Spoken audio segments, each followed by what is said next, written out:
अजीम कानून सामने आएंगे। हालेलुया, प्रेज द लॉर्ड, कौन की तारीफ हो। Hallelujah, praise the Lord, hallelujah.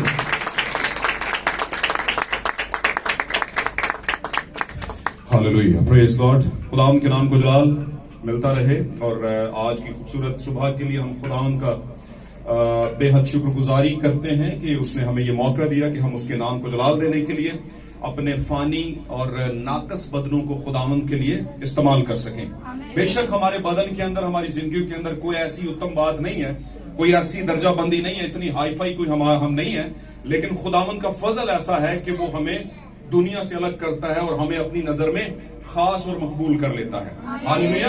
मैं शुक्रगुजार हूँ भाई साबर का, यहाँ पर उन्हें प्रिजाइडिंग का जो बड़ा अच्छा और खूबसूरत हिस्सा सरंजाम दिया। और हम सब इस बात से वाकिफ हैं कि प्रिजाइडिंग वो हिस्सा होता है जिसके अंदर हमारे दिल और हमारे जो जहन है इस काम के लिए, सोच के लिए तैयार होते हैं कि हमने खुदा के बीज को रिसीव नहीं बल्कि कंसीव करना है। आमीन। सिर्फ रिसीव नहीं करना बल्कि कंसीव करना है। हालेलुया। तो इस बात के लिए हम खुदा का शुक्र करते हैं और इस बात के लिए भी हम खुदा उनका शुक्र करते हैं कि हम इंतहाई शानदार वक्त के अंदर हैं। दुल्हन के लिए बड़ा शानदार वक्त है। हालेलुया। लोगों के लिए शायद ये आम सा वक्त है, एक टेम्परेरी और साधारण वक्त है, लेकिन दुल्हन के लिए ये बड़ा खास और शानदार वक्त है, क्योंकि दुल्हन को पता होता है कि मेरा दूल्हा बिल्कुल अब सर पे खड़ा और लेकर जाने के लिए तैयार है, इसलिए उसके लिए इससे शानदार वक्त और कोई नहीं हो सकता। आमीन। God bless you. खुदा आपको बरकत दे। हम शुक्रगुजारी करते हैं आज के खूबसूरत दिन के लिए, आज की अच्छे मौसम के लिए, आज की उस सारी बरकतों के लिए खुदा ने हमें दी, हमें अच्छी सेहत दी, हम खुदा के घर में आ गए ताकि उसके कलाम को, जो जिंदगी का कलाम है, उसको सुने और कंसीव करें। आज मेरे इसी देर के बगैर हम खुदा के कलाम की तरफ बढ़ते हैं। इससे पेशतर कि हम कलाम की तरफ बढ़े, आज की सुबह में मेरी तरफ से आप सबको खुदा यीशु मसीह के फतमन नाम में सलाम कबूल हो और खुदा आप सबको मेरे यीशु बरकत बख्शे। God bless you. आइए निकालते हैं हम नए अहदनामे में से किताब मुकाशफा में चलते हैं सबसे पहले, और एक भाई किताब मत्ती निकालेगा, मत्ती की अंजील। हालेलुया। आज मेरी आंखें घर पे रहेगी, आज मैंने उधारी आंखें नहीं है, और उधारी आंखें ना कई बार फिक्स नहीं आती, लेकिन कोई बात नहीं, थोड़ी देर के लिए काम चला रही। आमीन। ओके, ये थोड़ी तेज आंखें हैं, लग रहा है कि थोड़ी सी तेज नजर है, ज्यादा कमजोर नजर है। निकालेंगे हम लूका की अंजील, मत्ती की अंजील निकालेंगे। हाँ, पहले मुकाशफा निकालेंगे जी प्लीज। 12 बार पहली आयत से पढ़ना शुरू करेंगे और सभी से ध्यान पूर्वक होकर सुनेंगे, सभी से ध्यान से सुनिएंगे। बहुत अच्छी और जिंदगी से भरी हुई बात है। किताब मुकाशफा, यूहन्ना आरफ का मुकाशफा जो खुदावंद ने उसे दिया। जी जी। फिर आसमान पर एक बड़ा निशान दिखाई दिया, फिर आसमान पर एक बड़ा निशान दिखाई दिया, यानी एक औरत नजर आई जो आफताब को ओढ़े हुए थी, एक ऐसी औरत जो आफताब को ओढ़े हुए थी, और चांद उसके पांव के नीचे था, और चांद उसके पांव के नीचे था, और 12 सितारों का ताज उसके सर पर, और 12 सितारों का ताज जो था उसके सर पर था। वो हामला थी, वो प्रेग्नेंट थी, हामला थी, और दर्दे ज़ै में चलाती थी, और बर्थ पेन के अंदर चला रही थी, लेबर पेन के अंदर जी, और बच्चा जनने की तकलीफ में थी, और जिंदगी को दुनिया में लाने की तकलीफ में थी। एक जिंदगी को लाने से पहले बर्थ पेन में लगी हुई थी, उसको लाने की तकलीफ में थी। आगे बढ़िए।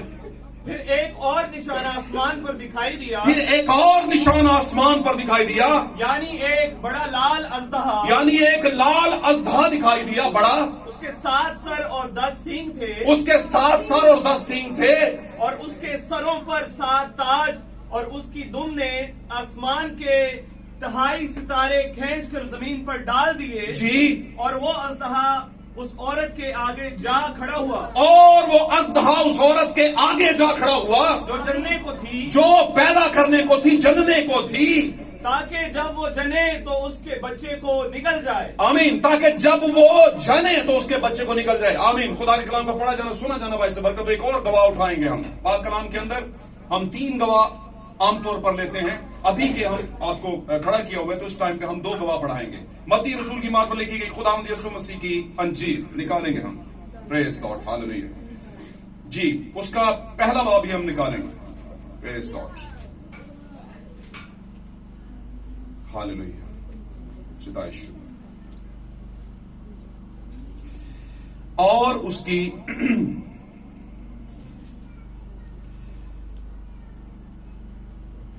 दूसरा बाब निकालेंगे और पहली आयत से पढ़ेंगे जी। पढ़ना शुरू कर दिए। जब यीशु हेरोद जब यीशु हेरोदीस बादशाह के जमाने में यहूदिया के बैतलहम में पैदा हुआ, हाँ जी, तो देखो कई मजूसी पूरब से यरूशलेम में ये कहते हुए आए जी कि यहूदियों का बादशाह जो पैदा हुआ है वो कहाँ है, यहूदियों का बादशाह जो पैदा हुआ है कहाँ है, क्योंकि पूरब में उसका सितारा देखकर हम उसे सजदा करने आए हैं। क्योंकि मशरिक से हम उसका सितारा देखकर उसे सजदा करने आए हैं। ये सुनकर हेरोदीस बादशाह और उसके साथ यरूशलेम के सब लोग घबरा गए जी, सब लोग घबरा गए जी। और उसने कौम के सब सरदार काहिनों और फकीरों को जमा करके जी उनसे पूछा कि मसीह की पैदाइश कहाँ होनी चाहिए जी। उन्होंने उससे कहा यहूदिया के बैतलहम में जी। कोई नबी की मार्फत यूं लिखा गया है हाँ जी। कि ए बैतलहम यहूदा के इलाके, तू यहूदा के हाकिमों में हरगिज सबसे छोटा नहीं, हाँ जी, क्योंकि तुझ में से एक सरदार निकलेगा, कुछ में से एक सरदार निकलेगा जो मेरी उम्मत इसराइल की गलाबानी करेगा। आमीन, पढ़ते जाएं। इस पर हेरोदीस ने मजूसियों को चुपके से बुलाकर उनसे तहकीक के वो सितारा किस वक्त दिखाई दिया था, हाँ जी, और ये कहकर उन्हें बैतलहम को भेजा हाँ जी। कि जाकर उस बच्चे की बाबर ठीक ठीक दरियाफ्त करो, आमीन। और जब वो मिले तो मुझे खबर दो ताकि मैं भी आकर उसे सजदा करूं।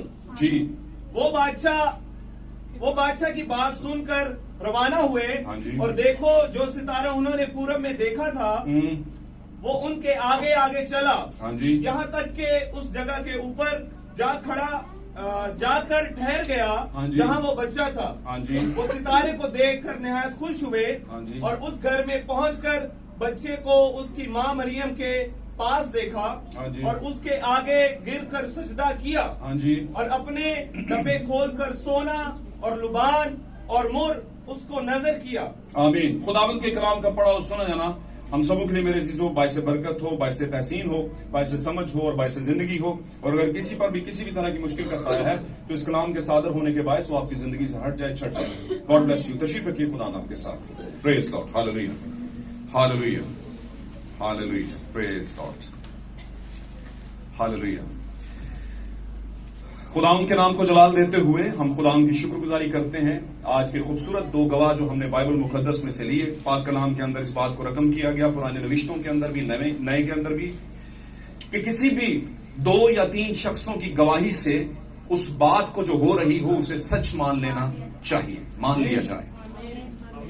तो आप जानते हैं इस जमीन का कोई भी जो शख्स है वो इस काबिल नहीं है, उसकी गवाही, उसकी टेस्टमनी इस काबिल नहीं है, उसकी विटनेस इस काबिल नहीं है कि खुदा के कलाम की विटनेस का मुकाबला करे। क्योंकि हमारे लिए सबसे उत्तम गवाही खुदा के कलाम के रेफरेंसेस हैं, हवाला जरात हैं। हालेलुया। ना ही किसी अकीदे के, ना ही किसी रस्म के, ना ही किसी माहौल के, ना ही किसी असर के। आमीन। जिसके जेरे असर आकर हम कुछ हवाले उठाए, नहीं नहीं, पाक कलाम में से कुछ हवाले, कुछ गवाह हैं। हालेलुया।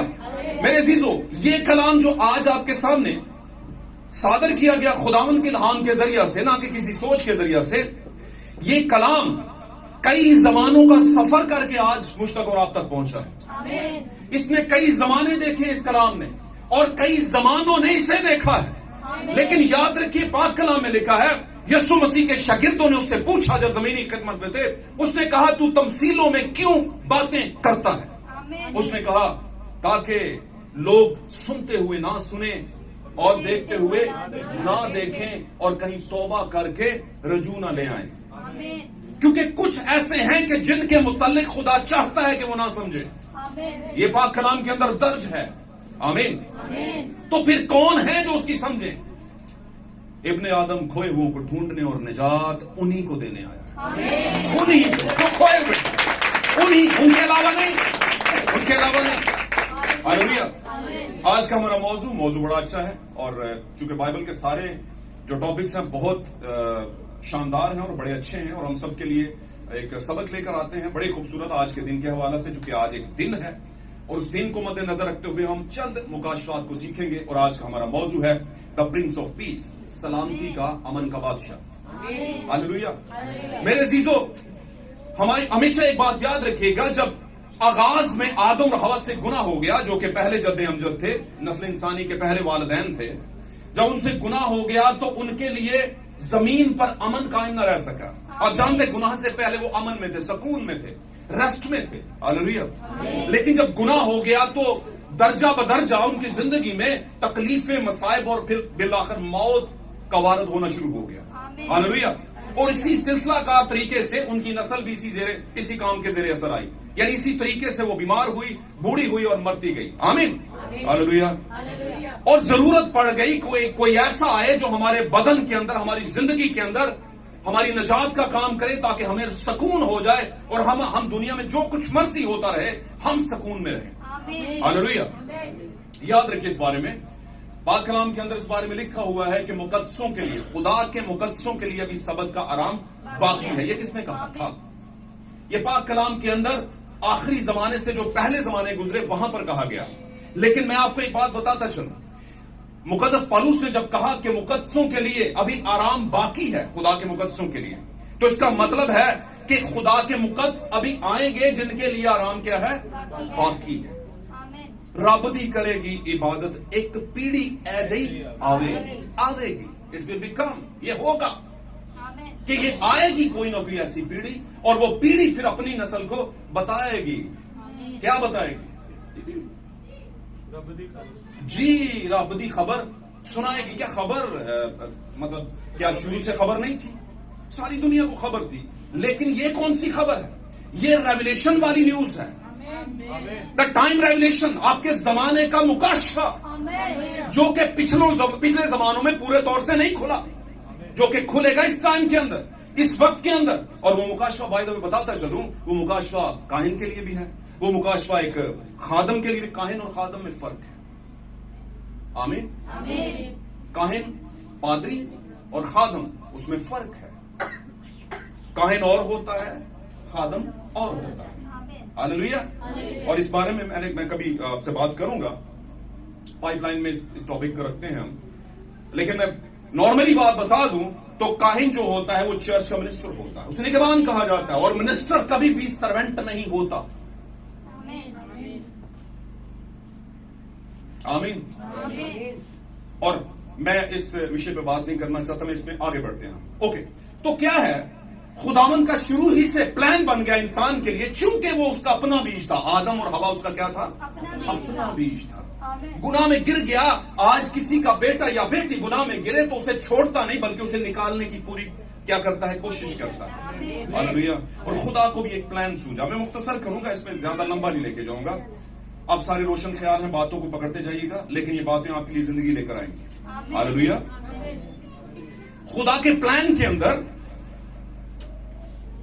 जैसे खुदा ने कहा जिस दिन तू इसमें से खाएगा तो तू मर जाएगा, तो इसका मतलब है वो उसी टाइम पर नहीं मरा, लेकिन आहिस्ता आहिस्ता आहिस्ता आहिस्ता दर्जाबंदी के साथ ग्रेजुअली मिनिमाइज होता गया। कम से कम आयु, कम से कम उसकी जिंदगी होती गई, उम्र उसकी कम से कम होती चली गई। हालेलुया। और उस तरह फिर चलते चलते आज 50 से ऊपर इंसान जो जाता है वो किसी काम का नहीं रह जाता, वो कमजोर तरीन हुआ होता है। आमीन, हालेलुया।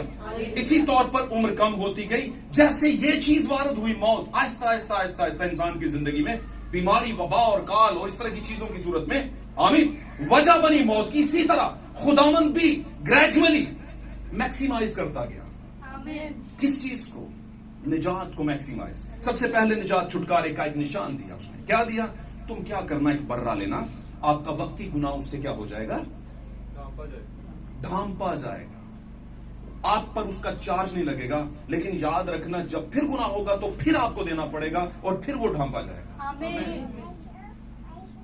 मैक्सिमाइज का मतलब है बढ़ाते जाना, बढ़ाते जाना, बढ़ाते जाना। मिनिमाइज का मतलब है घटाते जाना, घटाते जाना, घटाते जाना, घटाते जाना। जब गुनाह हो गया तो लाइफ घटती गई, घटती गई, घटती गई, घटती गई, घटती गई। आमीन, हालेलुया। साथ रहेंगे तो बरकत मिलेगी। समझिएगा, मैं कोशिश करूंगा आपको वही बात बताऊं जो आपको समझ आए। इसी तरह जब ये घटना शुरू हो गया तो उधर से मेरे और आपके खुदावंद ने बढ़ाना भी शुरू कर दिया। लेकिन बढ़ाने के लिए चूंकि खुदावंद जो बात कहता है उसे वापस नहीं लेता, उसका फैसला क्या हो जाता है? अटल हो जाता है। जब उसने कहा मरेगा ये बदन, तो मर रहा है, और वो मरेगा, जरूर मरेगा। आमीन। वो औलिया का भी मरेगा, वो नबी का भी मरेगा, वो रसूल का भी मरेगा, वो एक बहन जो स्पिरिचुअल मैन उसका भी, स्पिरिचुअल भाई और काहिन और खादम और सबका मरेगा। वो बदन जाएगा ही जाएगा। हालेलुया। क्योंकि खुदावंद ने कहा है। लेकिन इससे पहले कि वो बदन जाए, एक नए बदन की तैयारी खुदा ने मैक्सिमाइज कर दी थी, शुरू कर दी थी। ऐसा नहीं कि आपका ये बदन जाए तो बस हम फारिग। Hallelujah, hallelujah, God bless you. बात को समझिए, आप सर्विसेज करते हैं किसी गवर्नमेंट अदारे में या किसी कहीं पर भी जहां पर उनके कवानीन के अंदर, बायलॉज के अंदर कुछ चीजें लिखी हैं कि आप 50 साल जब सर्विस करेंगे तो आपको ये ग्रेजुइटी मिलेगी, ये आपको बेनिफिट्स मिलेंगे, ये फंड्स मिलेंगे, बनोला फंड, फलाना फलाना फलाना फलाना फलाना, और उस सारे को फिर एट द एंड आप लेते हैं और फिर उसे कारोबार पे लगाते हैं, बच्चियों की शादी पे, बच्चों के कारोबार और बाहर भेजना, उस तरह की चीजें आपने जो प्लान कर रखी होती है। हालेलुया। लेकिन अगर ऐसा हो कि 50 साल की सर्विस के बाद आपको कुछ ना मिले, सोचिए कितनी दुखी जिंदगी हो, कितनी दुख से भरी कि यार इतना कुछ किया और मिला टका भी नहीं। मिला क्या नहीं? कुछ ऐसे ही हालात आज कलीसियाओं के हो गए। सुबह से शाम मेहनत, सुबह से शाम ये, सुबह से शाम वो, बहुत कुछ है जो मैं कहना नहीं चाहता, लेकिन रेवलेशन का पता तक नहीं। अपने जमाने का टाइम रेवलेशन खो चुकी है कलीसिया, और बाय द वे ये कलीसिया है जो खो चुकी है, दुल्हन नहीं खो सकती। दुल्हन को पता है कि मेरे अंदर मेरे शोहर का जलाल है, तजल्ली है मेरे अंदर। हालेलुया। और बाय द वे जब जलाल की बात करते हैं तो ये वो सारा एटमॉस्फेयर है जो यीशु के अंदर था, चल रहा होता था, वही सारा माहौल दुल्हन के अंदर आ जाता है। आमीन। मैं आपको एक बात बताता हूं, कैरेक्टर की तब्दीली आप कर ही नहीं सकते जिंदगी में, कभी आप कुछ भी कर लें, आमीन, अपनी ताकत और तवानाई से कुछ भी कर लें, अपना कैरेक्टर चेंज नहीं कर सकते, जिसको किरदार कहा जाता है। ये कब होता है? जब खुदा मन चाहे, जब खुदा मन चाहे। हालेलुया। बशर्ते एक शर्त रखी, क्या खुदावंद को नहीं पता कि इसके दिल में क्या है? हमारे मांगने से पहले नहीं जानता? भाई जानता है, जानता है कि नहीं? लेकिन उसने एक शर्त रखी, मांग तो तुझे दिया जाएगा। कुछ काम तो हमने भी करना। सादी सी बात, काने गलील की शादी में मैं खत्म हो गई, बात को जेब में रख लीजिएगा, कभी काम आएगा। हालेलुया। बल्कि मैं तो कहता हूं जेब में ना रखें।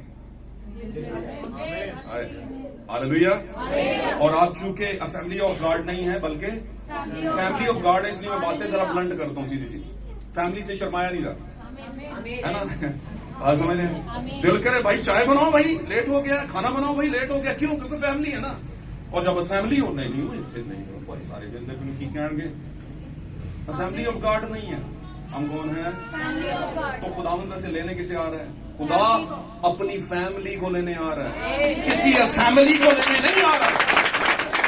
फलानी असेंबली, फलानी असेंबली का मतलब क्या है? बताइए, पढ़े लिखे बच्चे बैठे हैं। नो, असेंबली का वर्ड, हाँ लिटरल मतलब क्या है? जमात, खुदावंद की जमात। हालेलुया। क्या बनी इस्राइल खुदावंद की जमात ना था? क्या सारे का सारा बनी इस्राइल खुदा की जमात ना कहलाता था? असेंबली ऑफ गॉड ना कहलाता था? क्या वो सारे जमात के तौर पर खड़े नहीं होते थे? भाई होते थे, लेकिन वादे के मुल्क में कितने पहुंचे? दो। इसका मतलब है जाएंगे वही जो फैमिली ऑफ गॉड हो, असेंबली ऑफ गॉड में। अब मैं फैमिली ऑफ गॉड क्यों? भाई ऐसे तो नहीं किसी को कह देंगे पुत्र तू शेर होना है, नहीं, वो किधर शेर होता है?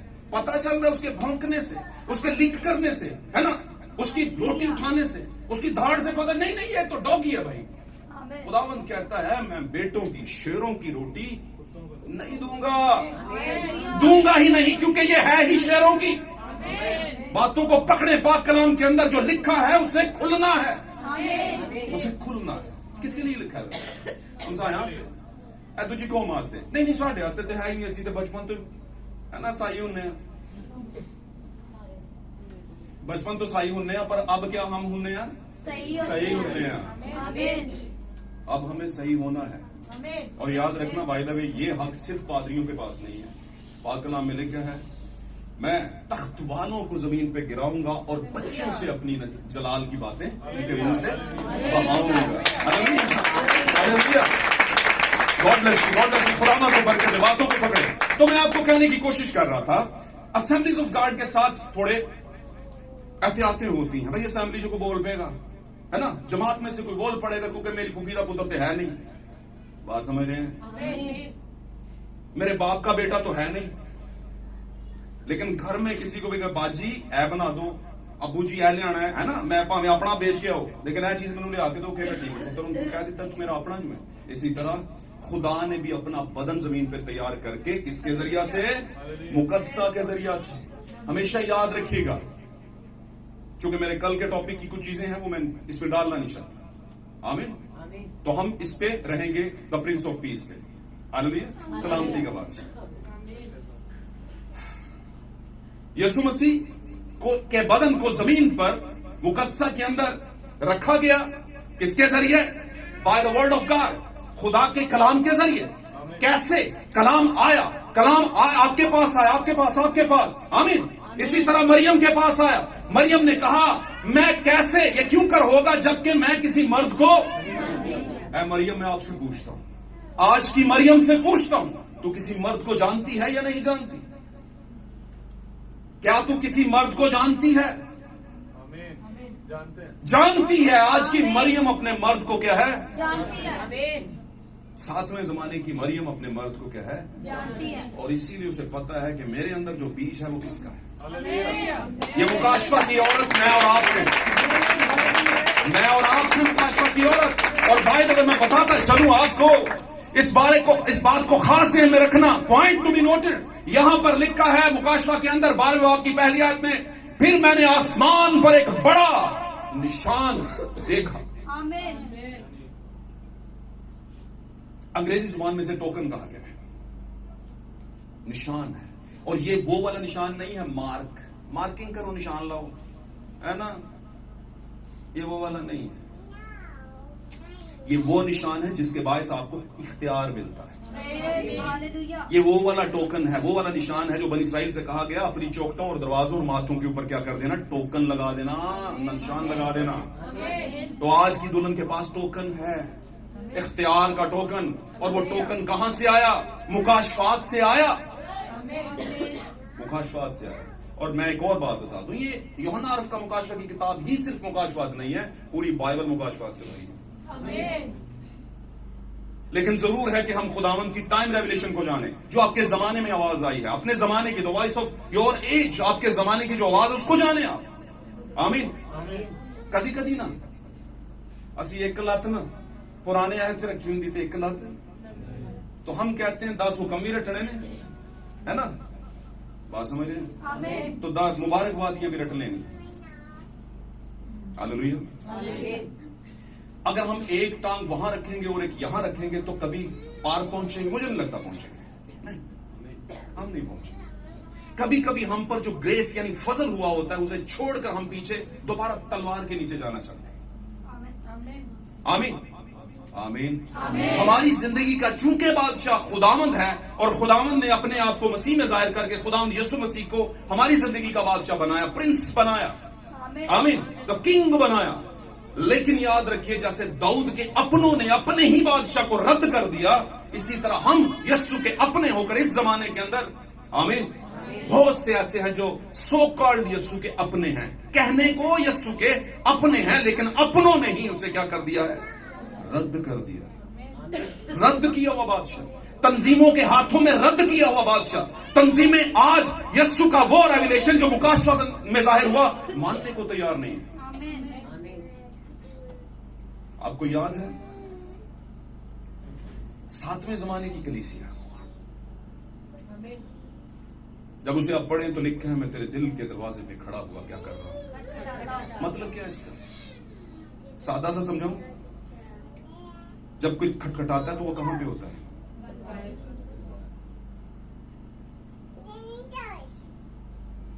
हालेलुया। 120 की जमात के वक्त से लेकर यीशु मसीह उनके दिल में आया। आमीन। हजारों की तादाद में लिखा है, इमाल 2, 3, 4 बाब अगर पढ़ें तो वहां पर लिखा है हजारों की तादाद से फ्रेश रूल कुछ उतरा था, कोई 2 नंबरी नहीं थी। आमीन। हजारों में शामिल होते गए, चलते चलते चलते 325 ईस्वी आ गया, 3 सदियों और 25 साल के ऊपर कर गया। आमीन। जब आ गया तो एक अंपायर है जिसे रोमन कैथोलिक अंपायर कहा जाता है। आमीन। जब वो आई तो उसने अपना कुछ बीच में रखा, उस बीज के अंदर कुछ दूसरा बीज भी मिक्स कर दिया। जब मिक्स कर दिया तो कलीसिया के अंदर उसे शावर भी कर दिया। अब कलीसिया एक खेत है और उस बीज को कलीसिया यानी औरत उस बीज को कंसीव कर रही थी। 325 से इस बीज को कंसीव कर लिया गया और उससे जो नस्ल पैदा हुई, अगली नस्ल अपने पापा की जुबान बोलती। वो कहती थी कि मेले होने चाहिए, वो कहती थी कि रोजरी पढ़नी चाहिए, वो कहती थी कि शायर बानी के लिए टिक्की होनी चाहिए गोल। मुझे बताइए, क्या यीशु मसीह वो रोटी नहीं जो गोल टिक्की देते हैं? बताते तो यही है ना। तो यीशु का बदन तो तोड़ा गया था, तो गोल टिक्की तो नहीं था वो बदन, टूटी हुई रोटी, टूटा हुआ बदन। हालेलुया। कितना डिफरेंस है। लेकिन हम फिर भी आंखें बंद करके उस बात को फॉलो भी कर रहे हैं और उसे रिस्पेक्ट भी दे रहे हैं। पाक कलाम में लिखा, जो कलाम से बाहर उसे सलाम मत करो। कहां पे है? अपने हमसायों को देखें। हमसायों मतलब दूसरी कौमों को देखें। कभी आपके साथ शेक हैंड करना पसंद नहीं करेंगे। भाई तो मैं सही कह रहा हूं, क्योंकि कहीं ना कहीं कुछ लोगों के अंदर वो बात है। सही कह रहा हूं। आप कहां से आई ये बात? कहीं तो है कोई उन्हें सिखा रहा। तो क्या हम नहीं सिखा रहे? नहीं भाई, हम पूरी तरह नहीं सिखा रहे, क्योंकि याद रखिएगा पाक कलाम के अंदर लिखा है, वक्त आता है कि झूठे नबी और झूठे मसीह उठ खड़े होंगे, झूठे उस्ताद उठ खड़े होंगे और इस तरह की बातें करेंगे कि अगर हो सके तो बरगजीदों को भी गुमराह कर लें। लेकिन मैं आपसे कहता हूं कि बरगजीदों को कैसे गुमराह कर लें? बरगजीदा तो है ही खुदा का बीज। नहीं कर सकेंगे। हाँ, गिरा सकेंगे, लेकिन सादक गिरेगा, लेकिन खुदा मुझसे इससे कोई फर्क नहीं पड़ता। हालेलुया। मेरे अजीज हो, यहां पर देखिए, हमने कॉन्टेक्स्ट पढ़ा, एक वक्त को हमने पढ़ा, यहां पर एक वाकया को पढ़ा यहां पर। आमीन। और बाइबल मुकद्दस बाकायदा तौर पर कोई स्टोरी या कहानी नहीं है, ये क्या है? वाकयात से भरी हुई किताब। ओकेजन्स है ये, इसमें वाकयात हुए हैं, कुछ वारद हुआ है दुनिया के अंदर, कुछ चीजें वारद हुई हैं। और अगर आप ये वारद होने के ताल्लुक से पढ़ेंगे तो फिर आपको लगेगा कि ये जिंदगी में हुआ है और आपका ईमान बढ़ेगा। और इन्हीं कलाम की बातों को आपकी जिंदगी में स्पिरिचुअली घटना है, स्पिरिचुअली आना है। अगर ये बातें आपकी जिंदगी में नहीं आई तो मैं आपको बताता चलूं, अभी तक आप असेंबलीज ऑफ गॉड एक चर्च है, एक कलीसिया है, not you are a bride of Jesus Christ. आप यीशु मसीह की दुल्हन फिर नहीं, क्योंकि दुल्हन को तो दर्द लगे हैं, दुल्हन तो बर्थ पेन के अंदर है। एक बड़ा निशान दिखाया गया है और इस निशान के अंदर एक औरत दिखाई गई है और इसीलिए लिखा गया कि यह औरत जो बदन नहीं है, निशान है। और निशान आपको मंजिल तक लेकर जाते हैं। आप निशानों को फॉलो करते करते करते करते अपनी मंजिल तक पहुंच जाते हैं। आज हम किस मंजिल की तरफ रवाना हैं? जैसे बनी इस्राएल एक मंजिल की तरफ रवाना थे। हालेलुया। और खुदावंद ने रास्ते में निशान दिखाए। लिखा है चलते चलते वो मारा तक पहुंचे और मारा का पानी कड़वा था, उनसे पिया नहीं जा रहा था। आमीन। और खुदावंद ने कहा, इसका हल है मेरे पास, एक जूफे की शाख लो और उसको क्या करो, पानी में ऐसे घुमा दो, है ना, डबो दो, तो पानी क्या हो जाएगा आपके लिए? मीठा। पानी आपके लिए क्या हो जाएगा? वो जूफे की शाख मेरे अजीजों अभी भी मरी नहीं है। उस जूफे की शाख हम अपनी जिंदगी में ले सकते हैं जो कड़वाहट से भरा हुआ। और मैं बताता चलूं, ये पानी कौन है यार? क्या किसी को पता है ये जूफे की शाख किस पानी में डाली गई? हम ही हैं वो पानी। किताब मुकाशफा में लिखा हुआ है, अगर पूरी किताब को आप पढ़ें, जो बाइबल के स्टूडेंट हैं वो तो पढ़ेंगे, जो खुदावंद के कलाम से और उसकी अबदियत से मोहब्बत रखते कि हमारा कुछ बन जाए भाई, 50 साल बाद हमें कुछ मिले ही ना, तो इससे बेहतर है कि हमें हमारा कुछ बन जाए, वो पढ़ेंगे। तो वहां पर लिखा है, ये जो पानी तू देखता है, जिसके अंदर ये कस्बी खड़ी है, आमीन, ये पानी कौमें, उम्मतें और कबीले और अहले जुबान है। ये इंसान है, ये मैं और आप हैं, जो मुख्तलिफ कौमों से निकल तो आए लेकिन पहुंचे नहीं। सद अफसोस। ऐसे मैं बताऊं, आप कोई भी चीज फेज 1, 2, 3 के अंदर होती है। दुनिया के अंदर कोई भी चीज देख लें आप, वो फेज 1, 2, 3 के अंदर आएगी। पहला हिस्सा, दूसरा हिस्सा, तीसरा हिस्सा। हालेलुया। अगर आपने पहुंचना है तो फेज 1 के अंदर कहीं पहुंचेंगे तो फिर फेज 2 के अंदर कहीं पहुंचेंगे। आमीन। फेज 1 के अंदर आपका बदन है, आपका रूह है, आपकी जान है। 3 एलिमेंट हैं आपकी बॉडी के अंदर बिलखसूस, जिन पर ये आपका बदन खड़ा हुआ है, हर ह्यूमन बीइंग का, हर इंसान का। हालेलुया। इन 3 चीजों में जब खुदावन तब्दीली लेकर आता है 3 तरह के फेजेस में, तो आप फिर खुदावन तक पहुंच चुके होते हैं। आमीन। मुकद्दस पौलुस रसूल ये बयान करते हैं कि हमें आसमानी मकामों में ऑलरेडी बैठा दिया गया है। हम बैठेंगे नहीं, वो अलग बात है कि आने वाले वक्त में ये होगा, लेकिन हम अभी भी बैठे हैं। तो फिर कौन बैठे हुए हैं वहां पर? कौन है जो जिनको बैठाया गया है कि भाई तुसी बैठ जाओ? हमारे थियोफनी बदन, इसी बदन की डीटो कॉपी आसमान पर है, कॉपी सेम टू सेम, लेकिन उनको मौत नहीं, लेकिन इनको मौत है। लेकिन इसके अंदर रहकर आप फेज 1 के अंदर जब पहुंच जाते हैं, सोच के दायरा कार के अंदर खुदा के कलाम को ले लेते हैं, तो फिर वहां पर एक बदन बैठ जाता है। खुदा उस बदन को बैठाता है, उसे नॉमिनेट करता है कि ये उस बंदे का थियोफनी बदन है। जब वो मरेगा और मेरे आने तक अगर वो जिंदा रहा, तो उसका बदन तब्दील होने का मतलब है आसमान से बदन वो आएगा आपको लेने के लिए। तो मैं आपको ये बताने की कोशिश कर रहा हूं कि यीशु मसीह अगर हमारे लिए प्रिंस ऑफ पीस है, अमन का बानी है, तो क्या आज की कलीसियाओं के अंदर अमन है? क्या हमारी जिंदगी के अंदर सुकून है? सुकून कौन सा सुकून? याद रखें, आप बीमार हैं, कल दवाई ले आएंगे, ठीक हो जाएंगे, सुकून हो जाएगा, परसों फिर बीमार हो जाएंगे, परसों फिर दवाई ले आएंगे, चौथ फिर बीमार हो जाएंगे, और फिर करते करते करते जब 50 को क्रॉस करेंगे तो फिर कुछ भी कर लें, कोई दारू दवा नहीं चलेगा। फिर कहेंगे हुण की करना है तो होना ही। क्या ख्याल है? आहिस्ता आहिस्ता हम अपने जहन और दिल को समझाना शुरू कर देते हैं, अब क्या है, अब तो कम ही होना है कि नहीं? तो इसका मतलब है ये उस नजात की बात नहीं हो रही भाई, ये रूहों की नजात की बात, रूहों की नजात। और अगर आपने अपनी रूहें बचा ली, तो मैं समझता हूं दुनिया के अंदर सबसे बड़ी रिटायरमेंट के बाद आपने ग्रेजुएटी ले ली। हालेलुया। और अगर आपने अपनी रूह नहीं बचाई, तो याद रखिए, लिखा है आपकी झील में जाएगी वो रूह, आपकी झील में लोग डाले जाएंगे। हालेलुया। वहां जहां पर वो हैवान, झूठा नबी और वो गुनाह का फर्जंद मुकाशवा में लिखा, इन तीनों को डाला जाएगा बीच में। वहां पर क्या है, वो सारे जो खुदा के कलाम से इनहराफ करते हैं और मौके के रेवलेशन को नहीं जानते, उन सबको डाला जाएगा। आमीन, आमीन। यहां पर देखते हैं यीशु मसीह की पैदाइश के दिन के टाइम पर एक टाइम चल रहा है जिसे हम रात का टाइम कहते हैं। यीशु आया, आने को है, दुनिया में बर्थ लेने को है, तो उससे पहले आसमान में और जमीन में क्या तब्दीली है? आमीन। एक सितारा है जो ऐसे लोगों की रहनुमाई कर रहा है जो कि गैर कौम के लोग हैं, मजूसी गैर कौम से थे। हालेलुया।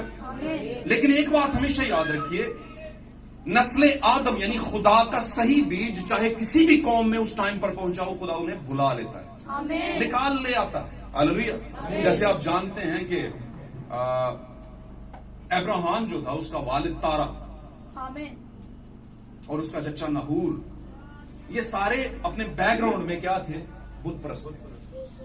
ये बुत परस्त, लेकिन खुदावन को पता था ये आज के बुत परस्त उस जमाने के सेत की नस्ल है, जो कि आदम का दूसरा बेटा।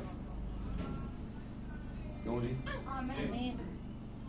और हवा का बोलिए तीसरा। सेत आदम का दूसरा बेटा। तो काइन क्या है था? क्या था? हवा का क्या था? ये सेत तीसरा बेटा। हालेलुया। तो क्या हुआ? खुदा को पता होता है कि आज का एक नॉन बिलीवर बंदा जो है, जो गैर ईमानदार है, ये खुदा का बीज है या नहीं। ना तो उस बंदे को पता होता है और ना ही किसी और मिशन के पादरी को या किसी बंदे को, इल्म इलाहियात जानने वाले को। सिर्फ पता किसी होता है? खुदा को। फिर वक्त मुकर्रर पर खुदा उसे बुला लेता है, आमीन, और उसे बताता है कि तू मेरा बीज है, और फिर उसे अपने लिए क्या कर लेता है? इस्तेमाल करता है। हालेलुया। यहां पर मजूसी गैर कौम से थे, और चूंकि उनके पास मंतकुल बरूज, जिसे हम क्या एस्ट्रोलॉजी, इल्मुल फल्कियात जिसे हम कहते हैं, आसमान का इल्म, आसमान में सितारों में और आसमान की जो चीजें हैं उनमें जो रद्दोबदल होता है उनके मुतालिक उनके पास नॉलेज था। और नॉलेज, मैं हमेशा बताऊं आपको, नॉलेज अपने अंदर कोई ना कोई मंतक और कोई मतलब रखता है। मिस्र का जो नॉलेज था उसके पास भी एक मंतक और एक मतलब था उसके पास। आमीन। और हमने देखा जब मूसा ने लाठी फेंकी, मैं छोटी सी बात करूंगा, तो उन्होंने भी लाठियां फेंकी और वहां पर भी कुछ अमल में आया और यहां पर भी कुछ अमल में आया। आमीन। इसी तरह चाहे गैर कौमों के पास उसके अंदर असर है, ज़हन में रखिएगा बात। तो जब वो नॉलेज आया तो नॉलेज ने बताया उनको कि ये सितारा पहले आसमान पे कभी नहीं देखा गया। तो मैं आपको बताता चलूं कि बाइबल मुकद्दस में जो लिखा नहीं वो छुपा हुआ। ये जो आपको सितारा नजर आ रहा है, ये बाय द वे सितारा नहीं है, कहने को सितारा है, ताकि वो ही जाने जो इस सितारे का रेवलेशन जाने। ये सितारा नहीं बल्कि क्या है, फरिश्ता। क्योंकि इस जैसा सितारा कोई और हुआ नहीं है। क्योंकि आगे चल के मुकाशफा बताता है कि दर हकीकत सितारे हैं कौन? ये फरिश्ते हैं। पाक कलाम में लिखा है, फिर मैंने एक आदमजाद का सा चेहरा जिसकी आंखें जल रही थी, मैंने क्या किया, 7 चिरागदानों के बीच में चलता हुआ देखा। और उसके हाथ में क्या थे? 7 सितारे थे। फिर बताता है ये 7 सितारे हैं क्या?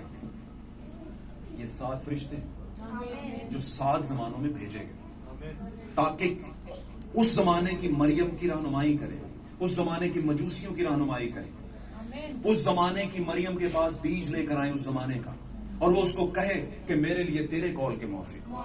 हर जमाने में एक फरिश्ता आया जिसको सितारा कहा गया। और बाय द वे, ये मरियम जो उस जमाने की थी, यस्सु के आने के वक्त की मरियम कुंवारी, आमीन, इसके आने इसको भी प्रेग होने से पहले इसके पास एक फरिश्ता आया, टाइम एंजल आया, उसके जमाने का फरिश्ता। हालांकि कुंवारियां बहुत थी लेकिन उसके पास आया, आमीन। और उसे एक बीज दिया जिसे कोई दूसरा नहीं जानता था। लेफ्ट राइट किसी की हवा को भी नहीं पता था कि ये बीज आ रहा है, भाई तुखम आ रहा है। और वो तुखम कौन सा था? जमीन साइंस का नहीं था। जमीन से जो भी चीज है वो साइंस है। वो क्या है? साइंस का बीज नहीं था। वो किसी इंसान का ऐसे बीज नहीं था, वो बादशाहों के बादशाह का बीज था। रॉयल सीड था, वो शाही बीज था वो, आमीन। और अगर वो शाही बीज था तो उसकी पसली में से उसकी दुल्हन निकली है। शाही बीज है, शाही बीज।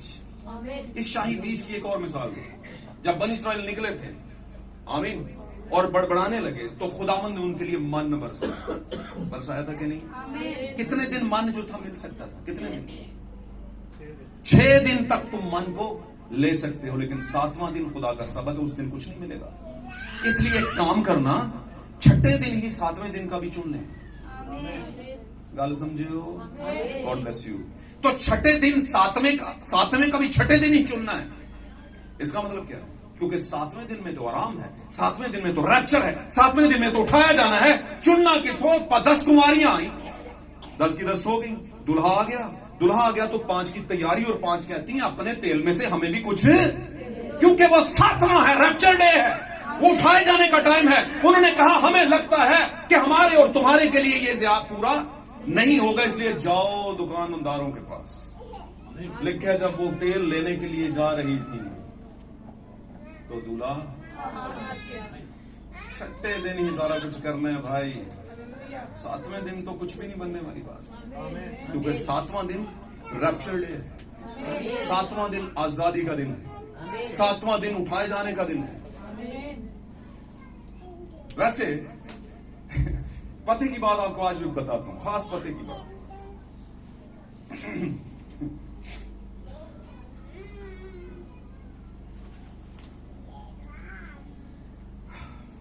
हम आज 24 तारीख को और कल के दिन को भी क्रिश्चियनिटी जो है, मसीही लोग जो हैं, जिनमें हम सब शामिल हैं, आमीन,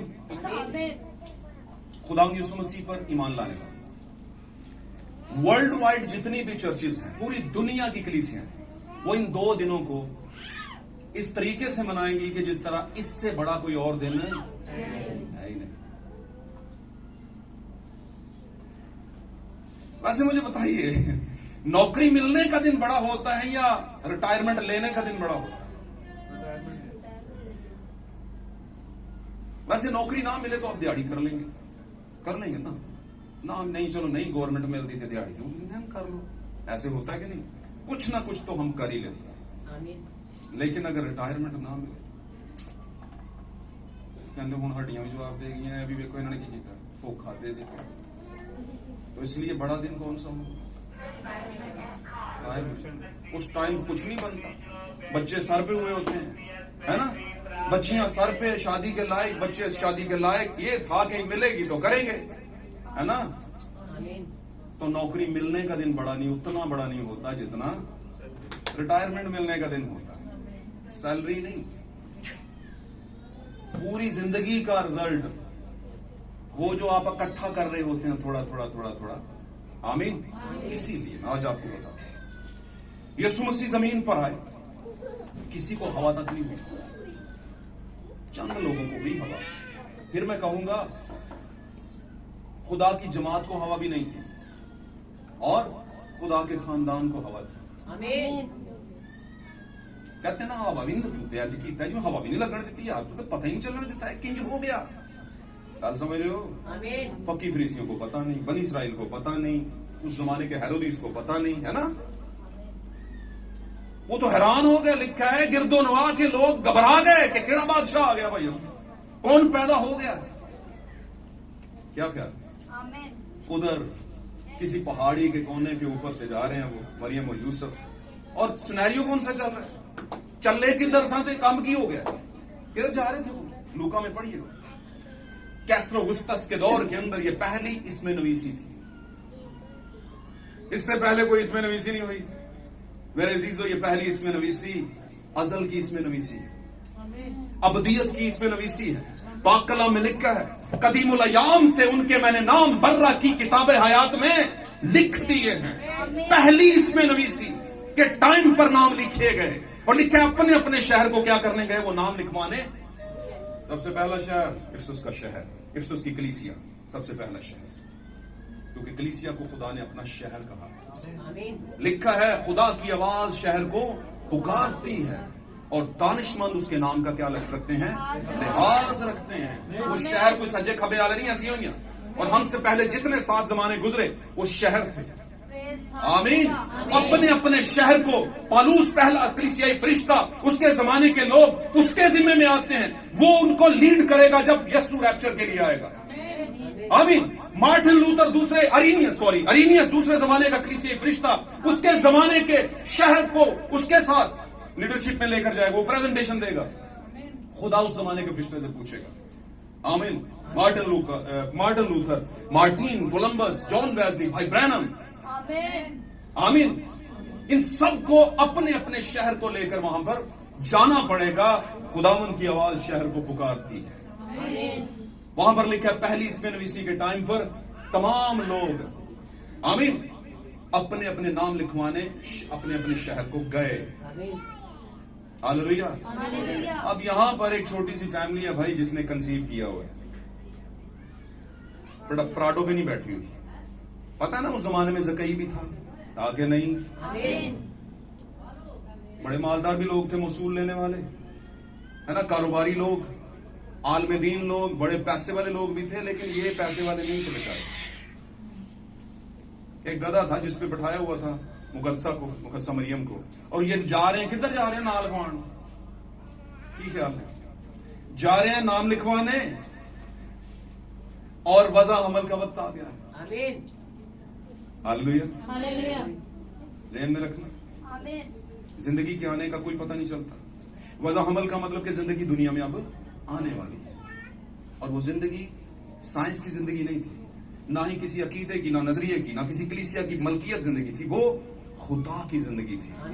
खुदा का अपना खून, अपना सील था, वो अपना सील, और सजे खपे लोगों को पता भी नहीं सी कि कोई पैदा होने वाला। जनाब, इतनी सादगी से खुदावंद इस दुनिया में आए, मेरा और आपका उद्धार करता, जिसे हम कहते हैं निजात दहिंदा, रिडीमर, छुड़ाने वाला, छुटकारा देने वाला, वो आया और किसी को कानो कान खबर नहीं हुई। खबर हुई किनको?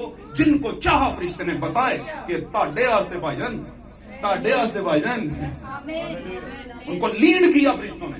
फरिश्ते लीड करते हैं, और वही फरिश्ते जब लीड करते हैं तो आप मंजिल तक पहुंचते हैं। तो ये सितारा कोई सितारा नहीं था, ये 5 कोनों वाला सितारा तो था भी नहीं। 5 कोनों वाला सितारा, क्योंकि आजकल चर्चेस में लटके हुए हैं बड़े, इधर वैसे नहीं है ना, लगने भी ना देना, क्योंकि चीजों के अंदर रेवलेशन होता है, और चीजों के अंदर जब रेवलेशन होता है तो फिर रूह भी होती है। आमीन, हमेशा ही बात है।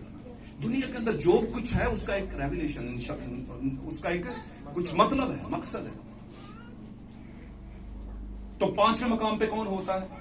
अबलीस होता है। 6ठे मकाम पे कौन होता है? मुकद्दसीन होते हैं। और 7वें पर मेरा और आपका खुदावन द थ्रोन ऑफ गॉड के साथ बैठा होता है, खुदा के तख्त पर बैठा हुआ है, 7वें मकाम। तो पाताल से लेके खुदा के तख्त तक कितने मकाम हुए? 7 मकाम, 7 डायमेंशंस, है ना, इसे कहा गया। हालेलुया। मुकद्दसों की रूहें खुदा के तख्त के नीचे, 6ठे मकाम। वक्त आने वाला है कि वो वहां से रूहें निकलेंगी और फिर तख्त पर बैठाई जाएगी। लेकिन कब होगा? जब जमीन की कुछ रूहें भी आसमान पर उठाई जाएंगी। Rapture time. आज का हमारा topic the Prince of peace. Prince of peace पैदा हो गया, लेकिन किनको बताया गया? कुछ गडरियों को और कुछ मजूसियों को। मुझे एक बात बताइए, टाइम रात का चल रहा था तो ये सितारा अमूमन रात को ही नजर आता है। आमीन। और रात को वो सफर करते थे और दिन को क्या करते थे? वो आराम करते थे। और चलते चलते चलते बाइबल मुकद्दस के तरीकाकार के अगर मुताबिक हम चलें तो जब ये पहुंचे थे तो कम अज कम 2 साल के करीब वक्त हो चुका था। आमीन। क्योंकि ये चरनी में नहीं पहुंचे, ये कहां पहुंचे? ये घर में पहुंचे।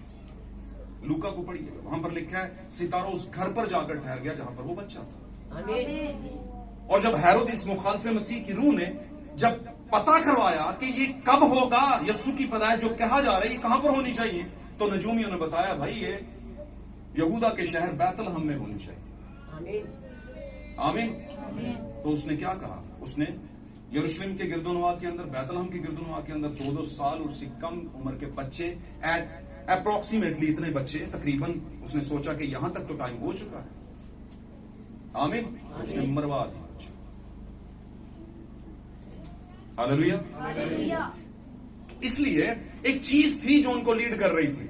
सितारा फरिश्ता है और सितारा यीशु की पैदाइश के आने के टाइम पर भी लीड कर रहा था कुछ लोगों को, छोटे से गल्ले को, थोड़े से चरवाहे और कुछ मजूसी, और दिल से खुदावंद की इज्जत करने वाले, जाकर सजदा करने वाले खुदावंद। आमीन। और दूसरों के लिए यीशु बड़ा भी हो गया, 12 साल की उम्र में जवाब दे रहा है, लेकिन मान नहीं रहे। ये कह रहे हैं कि इल्म बड़ा है इसके पास, लेकिन मान नहीं रहे। यीशु मसीह 30 साल के हो गए, बड़ी बड़ी अजीम बातें करते हैं, लोग कहते हैं ये खुदाई कुदरत नहीं है, हम क्यों माने इसकी बात, इसकी गवाही पर? ये बालजबूल की मदद से कुछ कर रहा है। क्यों? क्योंकि वो बरगजीदा बीज नहीं थे। हालेलुया। और मैं फिर कहूं कि बरगजीदा बीज कौन है? वो खुदा का शाही बीज है, जिनको खुदा ने कहा तुम शाही काहिनों का क्या हो? फिरका हो, मुकद्दस कौम हो, और एक बरगजीदा क्या हो? नस्ल। ये कौन, किन की बात हुई थी वहां? कोई स्पेशल आएंगे अलग से? बिल्कुल स्पेशल आएंगे, लेकिन दुनिया के लिए स्पेशल नहीं होंगे। दुनिया के लिए यीशु भी स्पेशल नहीं था। आमीन।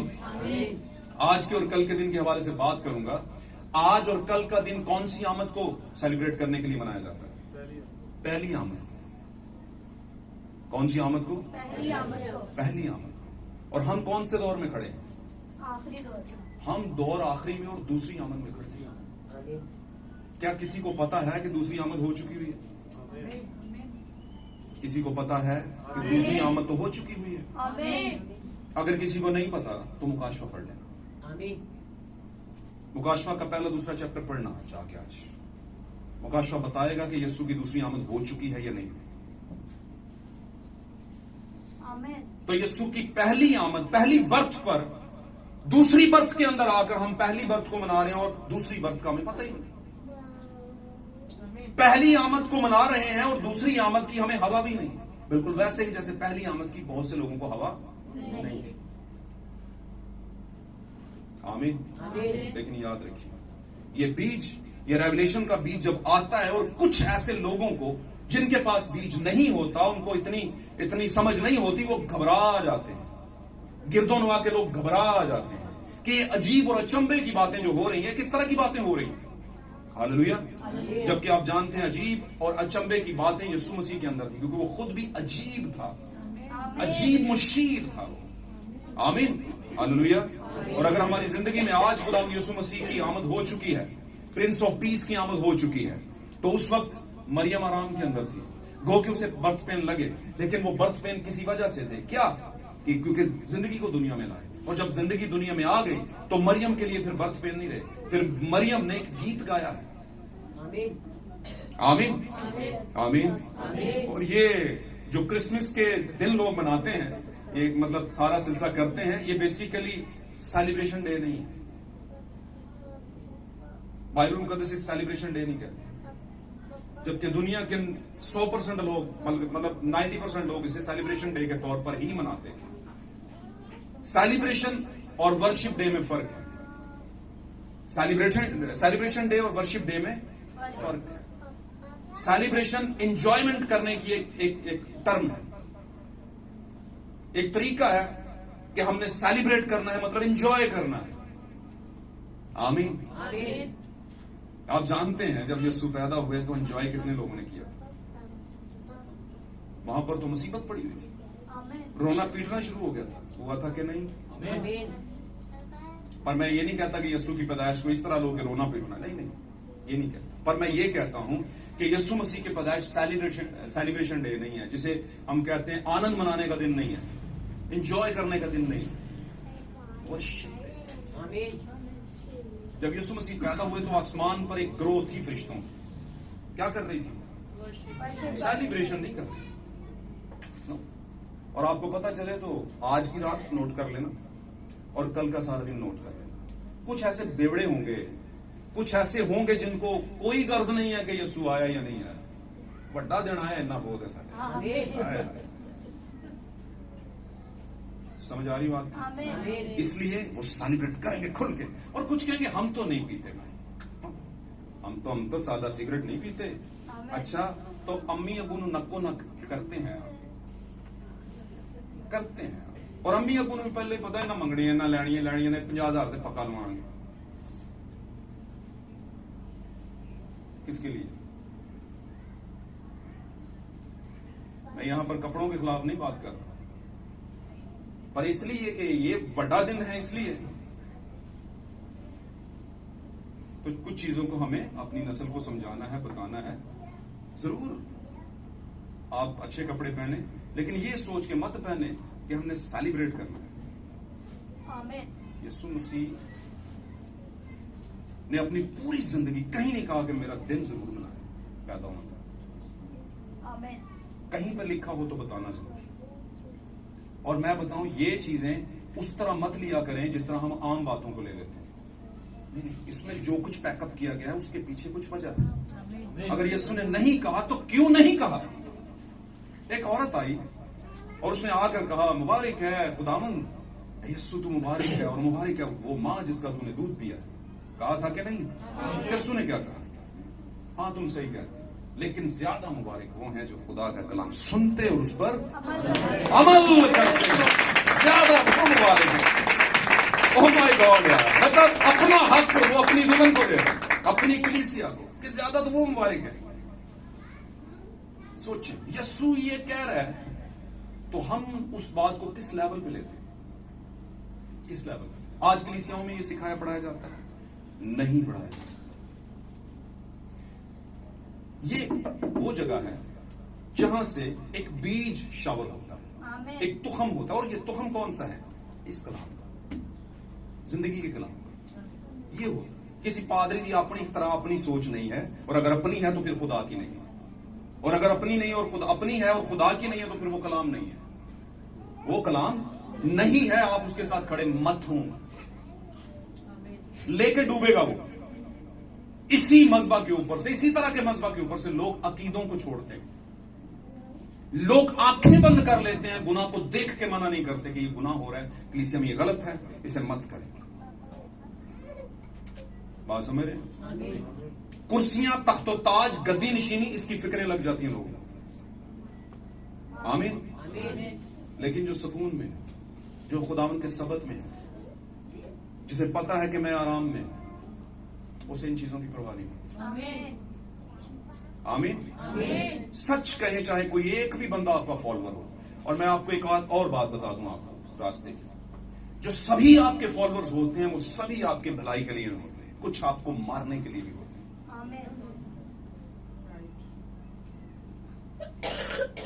हिरनी अगर सोचे कि शेर मेरे पीछे आ रहा है, मेरा फॉलोअर है,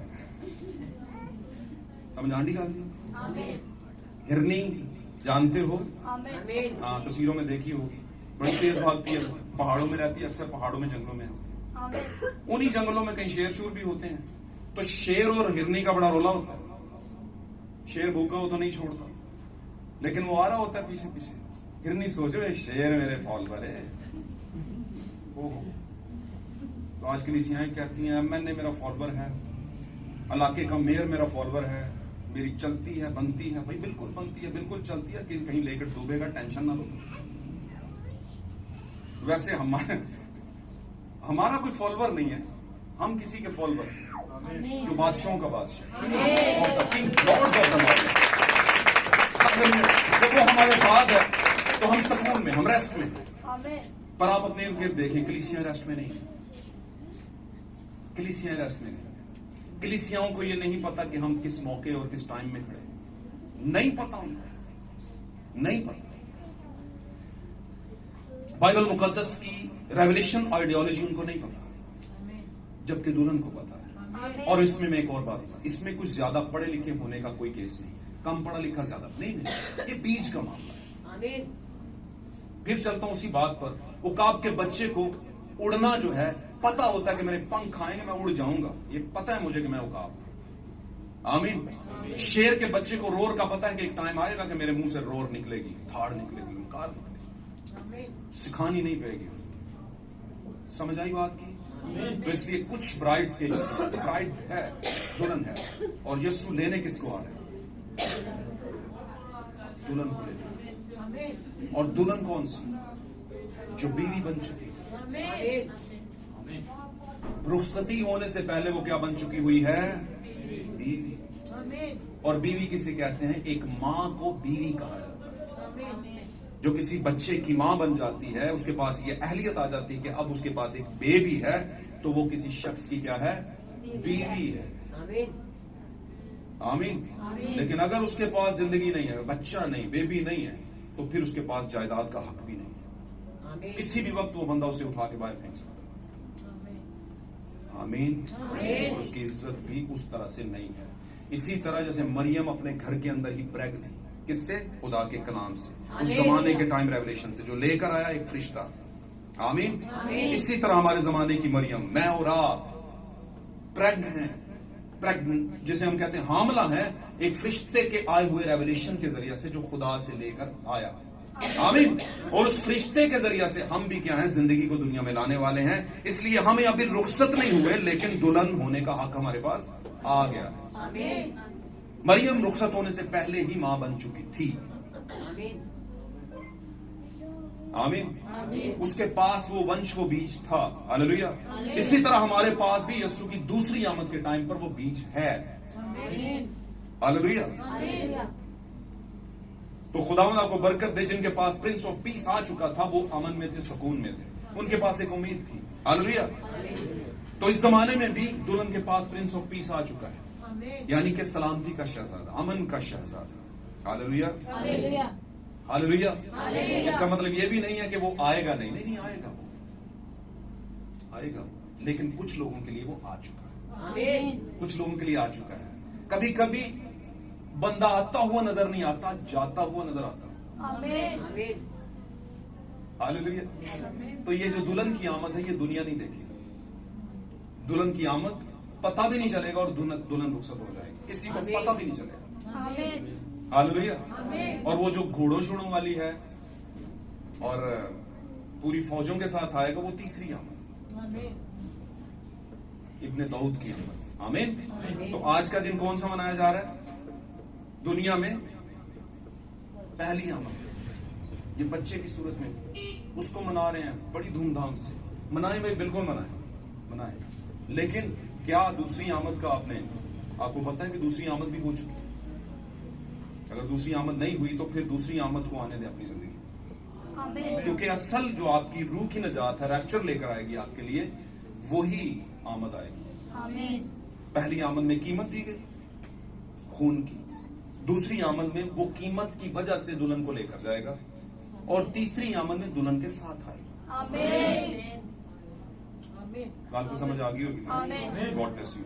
तो आज का हमारा टॉपिक प्रिंस ऑफ पीस, हमारी जिंदगी का, अमन का शहजादा, जो इस दुनिया में आ चुका आज से 2023 साल पहले। वो आ गया, उसने काम कर दिया, हम आज भी उसी दिन को मना रहे हैं। ओहो, अब दूसरी आमद के दिन को मनाने की जरूरत है। हालेलुया। और वो कब होती है? जब आप यीशु मसीह को अपना आप देते हैं, वो आमद होती है उस टाइम पर आपकी जिंदगी में।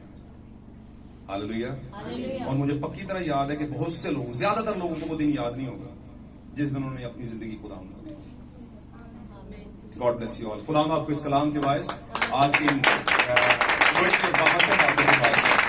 जिंदगी में पहुंची है, आपकी जिंदगी में प्रिंस ऑफ पीस को।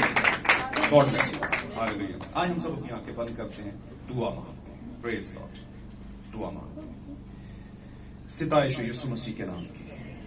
हम सब अपनी आंखें बंद करेंगे, दुआ करेंगे। खुदा उनके नाम को जलाल दें।